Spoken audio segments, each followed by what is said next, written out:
অদ্ভুত ধর্ষক। লেখা নয়ন আলী নাইম। সপ্তম পর্ব। তোর পেটে জিনের বাচ্চা। তান্ত্রিক নয়নের কথায় যেন নূপুর আকাশ থেকে পড়ল। কিছুটা ভয় পেয়ে অনিচ্ছাকৃত ভাবে মুচকি হেসে বলল, ধুর পাগল, কি সব বলছিস? তুই আমার সাথে ফান করছিস তাই না? তান্ত্রিক নয়ন মাথা নিচু করে হতাশ কণ্ঠে বলল, আমি ঠিকই বলছি নূপুর, তুই প্রেগন্যান্ট। আর তোর পেটে মানুষ নয়, জিনের বাচ্চা।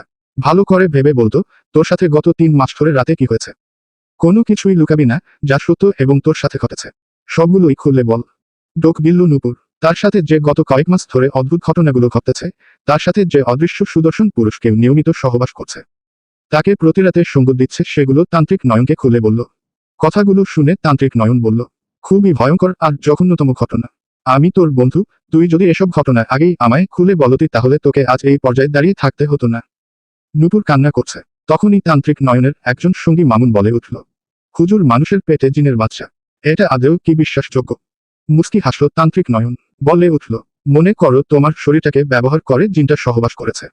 কথাটা শুনে মামুন বলল, এটা তো ভেবে দেখেনি। নয়ন বলল, চতুর্দিকে ভাবতে হবে। নূপুরের মা এগিয়ে এসে কান্না ভেজা চোখে নয়নকে বলল, বাবা, আমার মেয়েটা কি আর স্বাভাবিক জীবনে ফিরতে পারবে না? কথাটা শুনে নয়ন খুবই ইমোশনাল হয়ে যায়। মাথা নিচু করে বলল, আমি যতদূর জানি, নূপুরের ক্ষতি করার জিনটাই আমার গুরু কালাউচাকে মেরেছে। খুবই ভয়ঙ্কর ওই জিন। কথাটা শুনে নাসরা জয়ন্তী বলল, কেন ওই জিন আমার মেয়েটার উপর অত্যাচার করতেছে? কি করলে ছেড়ে দিবে তুমি কি জানো? কথাটা শুনে নয়ন ওদেরকে নিয়ে কালাউচার আস্থানায় গেল। ওখানে যেতেই নূপুর এবং তার পিতামাতা অবাক হয়ে গেল। একটু আগেই এখানে সবকিছু পরিপাটি ছিল। সামনে বসা ছিল কালাউচা, কিন্তু এখন সবকিছু অগোছালো হয়ে আছে। কালাউচার বসার জায়গায় রক্তের ছিটে ফোটা। তাদের নিয়ে আসে জিনিসগুলো আশেপাশে ছড়িয়েছে। নয়ন ওদেরকে অবাক হওয়া দেখে বলে উঠল, নূপুর, অবাক হয়ে আছিস যে? নূপুর কাপা গলায় বলল, আসলে যখন আমরা আসছিলাম তখন এই জায়গাটা তো খুবই পরিপাটি ছিল। এখন এই অবস্থা কে করলো? নয়ন ঠোঁটের কোণে হাসি নিয়ে বলল, আমার মনে হয় একটু আগে তোমরা যা দেখেছো সবগুলোই ওই জিন, তার কারসাজি। সে তোমাদের বোকা বানাচ্ছে। নূপুরেরা হ্যাঁ সম্মতি দিল। নয়ন নূপুরকে একটা পাটিতে বসিয়ে ঝিনুক তার মাথায় ঠেকিয়ে বিড়বিড় করে মন্ত্র পড়তে থাকে। হঠাৎই ঝিকুনি দিয়ে ওঠে নূপুর। মাথা নিচু করে এদিক ওদিক চোখ বড় বড় তাকিয়ে বলল, আমাকে এখানে ডেকেছিস কেন? নয়ন কিছুক্ষণ চুপ করে থাকার পর বলল, আগে বল, নূপুরকে ডিস্টার্ব করতেছিস কেন? নূপুর পাগলের মতো হাসতে লাগে। হাসি থামিয়ে কান্নাকাটি শুরু করে দেয়।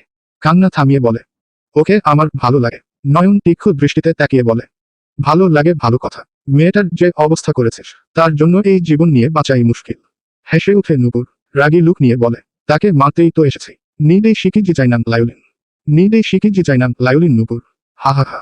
নয়ন মুস্কি হেসে বলল, যতই চাইনিজ ভাষায় নূপুরকে মারা হুমকি দেশ না কেন, অন্য কেউ না বুঝলেও এই নয়ন বুঝে। আচ্ছা, মেয়েটাকে ভালোবাসিস, ভালো কথা। মারতে কেন চাস?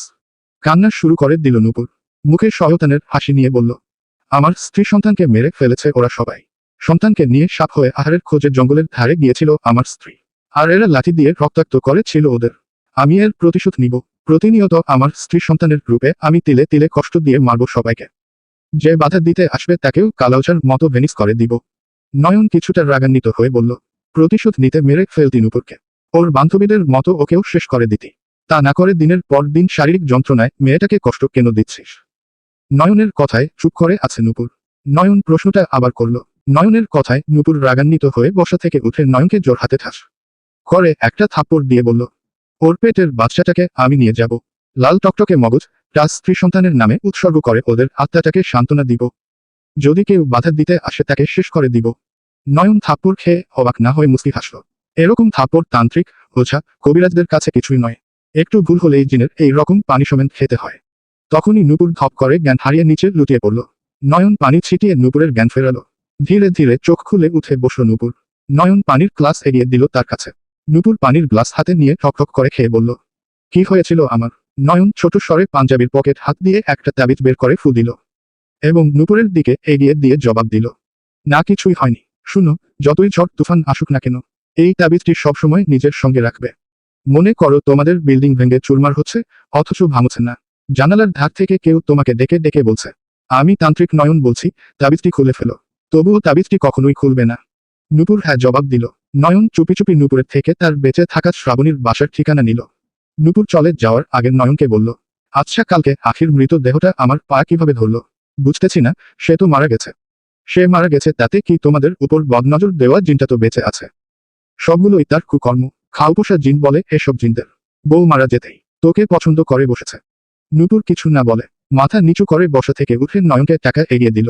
নয়ন মুচকি হেসে বলল, টাকা লাগবে না, তুই দ্রুত বাসায় যা। নূপুর জানে নয়ন এক কথার মানুষ, তাই জোরাজুরি না করে পিতামাতাকে নিয়ে নিজের বাসার দিকে যেতে লাগলো। ওরা যে গাড়ি করে বাসায় যাচ্ছিল, মাঝ রাস্তায় শুনশান একটা বড় গাছ তাদের গাড়ির সামনে ভেঙে পড়ে। ভাগ্যিস একটুর কারণে ওরা সবাই বেঁচে গেছে। ড্রাইভার তো মাথায় হাত দিয়ে সৃষ্টিকর্তার কথা স্মরণ করতে থাকে। গাড়ি পিছনে ঘুরিয়ে অন্য রাস্তা দিয়ে যেতে লাগলো। প্রায় 15 মিনিটের মধ্যে নূপুরেরা বাসায় পৌঁছে গেল। গত দিনের মতো দিনটা ভালো লেগেও রাতে পরিস্থিতি খারাপ হতে থাকে। চারপাশে কোনো বাতাস নেই। নূপুরদের বাসা ঘিরে হুড়মুড়িয়ে বাতাস। এই বাতাস শব্দের বাতাস, গায়ে লাগার মতো নয়। মাঝে মাঝে জানালায় ডিল মারার শব্দ আসছে, কিন্তু জানালা ভাঙছে না। ছাদে কারো দৌড়াদৌড়ির ধপধপ শব্দ হচ্ছে। তান্ত্রিক নয়নের কথায় সেদিকে নূপুরেরা নজর না দিয়ে নিজেদের মতো চলাফেরা করতে থাকে। খাওয়া দাওয়া শেষে নূপুর যখন ঘুমিয়ে পড়ে, সে অনুভব করে তার জানালার আড়ালের দুটি লাল চোখ তার দিকে এক দৃষ্টিতে তাকিয়ে আছে। সেদিকে মনোযোগ না দিয়ে জানালার ধারে গিয়ে জানালা বন্ধ করবে তখনই অনুভব করলো তার পিছনে কেউ দাঁড়িয়ে আছে। পিছনে তাকিয়ে দেখলো কেউ নেই। মুচকি হাসল নূপুর, জানালা বন্ধ করে ঘুমানোর প্রস্তুতি নিল। রাত যখন 1:30টা, চারপাশে স্তব্ধতা নেমে এসেছে। সবাই ঘুমের ঘোরে আচ্ছন্ন, তবে নিশাচর লাল চোখওয়ালা অবয়বদের চোখে ঘুম নেই। মানুষদের ফাঁদে ফেলানোর ফাঁদ আঁকতেছে। কেউ বা বর্ষিতে টাকা টোপ ফেলছে, আবার কেউ বা পিছন পিছন ঘুরে শরীরে ঢোকার। তবে রক্তক্ষেকরা মন্ত্রের বশীকরণ প্রবল।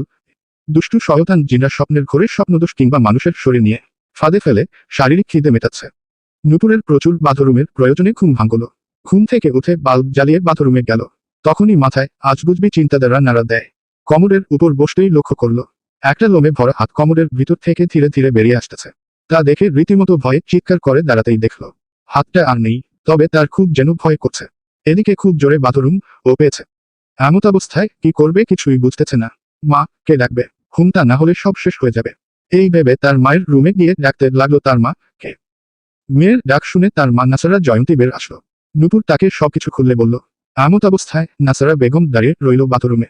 নূপুর দ্রুত নিজের প্রয়োজন মিটিয়ে নাসারা জয়ন্তীকে তার রুমে পাঠিয়ে দিল। নিজেও সর প্রস্তুতি নিল। তখনই লক্ষ্য করল জানালাটা খোলা রয়েছে। হালকা করে বাতাস ঢুকছে না রুমে। অবাক হয়ে জানালার ধারে গেল নূপুর। সে তো জানালা বন্ধ করেছিল। খুলল কে? মা খুলে নিত, নাকি শয়তান জিনটা? সে এসব ভাবছে তখনই ফিসফিস শব্দে ভেসে আসলো, নিদেই শিখি জিজাইনাম লায়ুলিন, নিদেই শিখি জিজাইনাম লায়ুলিন। নূপুর হা হা হা।